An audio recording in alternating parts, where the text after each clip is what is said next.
আজ থেকে মাত্র কয়েক বছর আগেও পুরো বিশ্ব মনে করত ইরান হয়তো একটা পিছিয়ে পড়া দেশ। আন্তর্জাতিক নিষেধাজ্ঞার কারণে তাদের সামরিক শক্তি হয়তো তেমন কিছু নয়, কিন্তু বাস্তবতা সম্পূর্ণ ভিন্ন। গত কয়েক মাসে ইরান যেসব প্রযুক্তি প্রকাশ্যে নিয়ে এসেছে তা দেখে আমেরিকা থেকে শুরু করে ইসরায়েল পর্যন্ত সবাই হতবাক। এতদিন সবার চোখের আড়ালে ইরান ঠিক কী করছিল সেটা এখন পরিষ্কার হয়ে যাচ্ছে। আজকের এই প্রতিবেদনে আমরা জানব সেই গোপন প্রযুক্তিগুলোর কথা, যা ইরান এতদিন লুকিয়ে রেখেছিল এবং এখন যা পুরো বিশ্বকে ভাবিয়ে তুলেছে। প্রথমেই কথা বলা যাক গ্লোবাল আই রাডার বিমানের কথা। আপনি যদি কখনো আধুনিক রাডার বিমান দেখে থাকেন তাহলে নিশ্চয়ই জানেন সেগুলোর ওপরের অংশে একটি বিশাল গোল ডিস্ক থাকে যা সারাক্ষণ ঘুরতে থাকে। কিন্তু ইরানের এই রাডার বিমানে সেরকম কোনো গোলাকার ডিস্ক নেই, অথচ এর ক্ষমতা শুনলে আপনি অবাক হবেন। এই বিমানটি আকাশে উড়তে উড়তে কয়েক হাজার কিলোমিটার এলাকার মধ্যে থাকা যে কোনো ক্ষুদ্র বস্তু পর্যন্ত স্পষ্টভাবে শনাক্ত করতে পারে। শুধু তাই নয়, এর ভেতরে রয়েছে একটি অত্যাধুনিক রাডার কন্ট্রোল কক্ষ, যেখানে একসাথে 16 জনের বেশি দক্ষ অপারেটর কাজ করতে পারেন। এই বিশেষ বিমানের প্রধান কাজ হল আকাশসীমা ক্রমাগত পর্যবেক্ষণে, রাস্তায় যে কোনো ধরনের সন্দেহজনক সংকেত ধরা এবং শত্রুপক্ষের স্যাটেলাইট যোগাযোগ ব্যবস্থা ডিকোড করা। যেটা আরও ভয়ঙ্কর তা হল এই রাডার বিমান মাটি থেকে বেশ কয়েক কিলোমিটার উঁচুতে উড়তে থাকে, ফলে ভূমিতে স্থাপিত সাধারণ রাডার দিয়ে এই ধরনের বিমান শনাক্ত করা প্রায় অসম্ভব হয়ে পড়ে। আন্তর্জাতিক গোয়েন্দা সূত্র জানিয়েছে যে ইরান ইতিমধ্যে তাদের দক্ষিণাঞ্চলীয় মরুভূমি এলাকায় এই ধরনের রাডার বিমান নিয়মিত টহল দিচ্ছে এবং পুরো মধ্যপ্রাচ্য অঞ্চলে নজরদারি চালাচ্ছে। এটা এমন একটা প্রযুক্তি যা আগে শুধুমাত্র আমেরিকা এবং রাশিয়ার মতো পরাশক্তিগুলোর কাছেই ছিল। এবার আসুন জানা যাক প্লাজন গার্ডার নামক যুদ্ধযানের কথা। এটি একটি অত্যন্ত শক্তিশালী সাজোয়া যুদ্ধযান যা ইরানি কোম্পানি প্লাজান নির্মাণ করেছে। এই যানটি এমনভাবে ডিজাইন করা হয়েছে যাতে যুদ্ধক্ষেত্রে এর ভেতরে থাকা সৈন্যরা সর্বোচ্চ নিরাপত্তা পায়। এর সবচেয়ে চমকপ্রদ বৈশিষ্ট্য হল এটি মাইন বিস্ফোরণেও ধ্বংস হয় না। 6 ইঞ্চি পুরু বিশেষ ইস্পাতের পাত দিয়ে তৈরি এই যানের বডি এতটাই মজবুত যে উচ্চ ক্ষমতা সম্পন্ন বুলেট কিংবা ছোট মাপের মিসাইল হামলাও প্রতিহত করতে পারে। শুধু তাই নয়, এই যানের চাকা এবং সাসপেনশন সিস্টেম এতটাই উন্নত যে খারাপ রাস্তা, বালুকাময় মরুভূমি কিংবা কর্দমাক্ত এলাকায়ও এটি অনায়াসে চলাচল করতে পারে। ইরানি সেনাবাহিনী মূলত সৈন্য পরিবহন, সীমান্ত পাহারা এবং চলমান কমান্ড সেন্টার হিসেবে এই যান ব্যবহার করে থাকে। যানের উপরিভাগে উচ্চ ক্ষমতার মেশিন গান বসানোর ব্যবস্থা রয়েছে। ভারী হলেও এই যান ঘন্টায় 90 থেকে 100 কিলোমিটার বেগে ছুটতে পারে, যা একটি সাজোয়া যানের জন্য অসাধারণ। ইরানের আরেকটি অবিশ্বাস্য আবিষ্কার হল পুলিশ ব্যারিকেড ট্যাকটিক্যাল ভেহিকেল। এটি এক ধরনের বিশেষায়িত সামরিক যান যা দাঙ্গা নিয়ন্ত্রণ, জনতা পরিচালনা অথবা জরুরি পরিস্থিতিতে রাস্তা অবরোধ করার কাজে ব্যবহৃত হয়।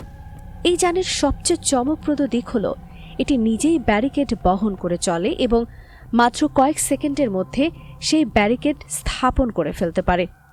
শুনতে অবিশ্বাস্য মনে হলেও সত্যি যে এই যানে থাকা ব্যারিকেড 10 ফুট পর্যন্ত উঁচু হতে পারে এবং সব ব্যারিকেড একসাথে খুললে প্রায় 30 ফুট চওড়া প্রতিরক্ষা দেয়াল তৈরি হয়ে যায়।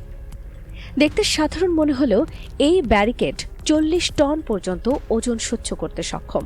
শুধু তাই নয়, এই ব্যারিকেডের সামনের অংশে স্থাপন করা আছে অত্যন্ত শক্তিশালী ফ্ল্যাশ লাইট, যা নিমিষেই শত্রুপক্ষের দৃষ্টিশক্তি নষ্ট করে দিতে পারে। এছাড়াও এতে রয়েছে উচ্চচাপের জল কামান, যা কয়েক সেকেন্ডের মধ্যেই যে কোনো জনতাকে ছত্রভঙ্গ করে দিতে পারে।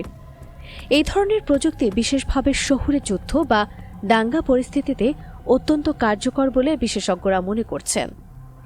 FNSS-MAV নামক আরেকটি যুদ্ধযানের কথা না বললেই নয়। এটি এমন একটি সামরিক যান যা স্থলভাগ এবং জলভাগ উভয় জায়গায় সমানভাবে চলাচল করতে পারে। এটি শুধু নিজে চলে না, বরং একসাথে 12 থেকে 16 জন সশস্ত্র সৈন্য বহন করতে সক্ষম।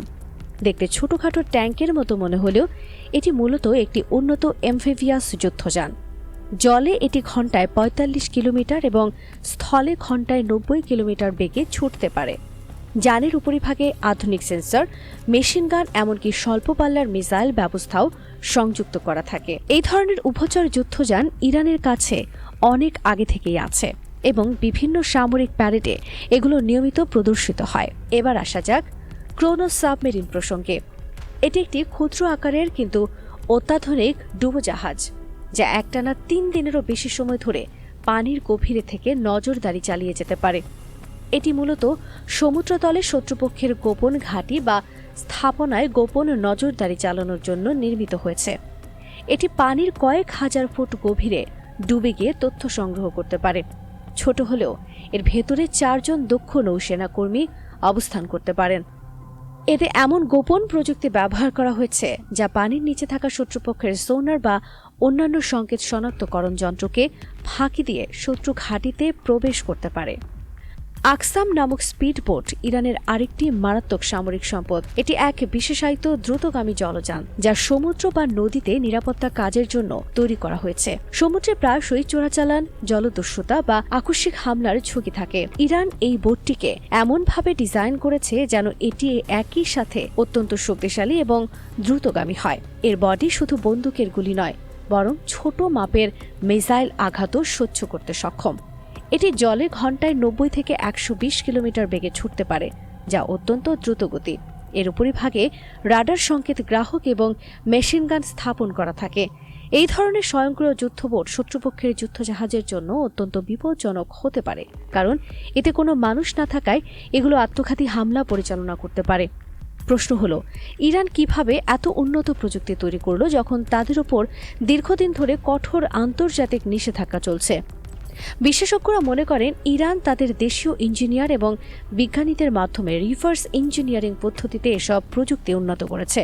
তারা বিভিন্ন উৎস থেকে প্রযুক্তি সংগ্রহ করে সেগুলো নিজেদের মতো করে পরিবর্তন এবং উন্নত করেছে। এছাড়াও রাশিয়া, চীন এবং উত্তর কোরিয়ার মতো দেশগুলোর সাথে গোপন সহযোগিতার মাধ্যমে তারা অনেক প্রযুক্তি হাতে পেয়েছে বলে ধারণা করা হচ্ছে। ইরানের এই সামরিক উত্থান মধ্যপ্রাচ্যের শক্তির ভারসাম্যকে পুরোপুরি বদলে দিচ্ছে। আমেরিকা এবং তার মিত্ররা যতদিন ভেবেছিল নিষেধাজ্ঞার কারণে ইরান দুর্বল হয়ে পড়বে, ততদিন ইরান গোপনে নিজেদের শক্তিশালী করে তুলেছিল। এখন যখন এসব প্রযুক্তি প্রকাশ্যে এসেছে, তখন পুরো বিশ্ব বুঝতে পারছে যে ইরান আসলে কতটা সক্ষম। এটা শুধু সামরিক প্রযুক্তি নয়, এটা একটা দেশের দৃঢ় সংকল্পের প্রমাণ যে তারা যে কোনো বাধা অতিক্রম করে নিজেদের লক্ষ্যে পৌঁছাতে পারে। তবে এই শক্তি বৃদ্ধি মধ্যপ্রাচ্যে নতুন উত্তেজনা সৃষ্টি করছে এবং আগামী দিনগুলোতে এই অঞ্চলে কি ঘটতে যাচ্ছে তা নিয়ে সবাই চিন্তিত।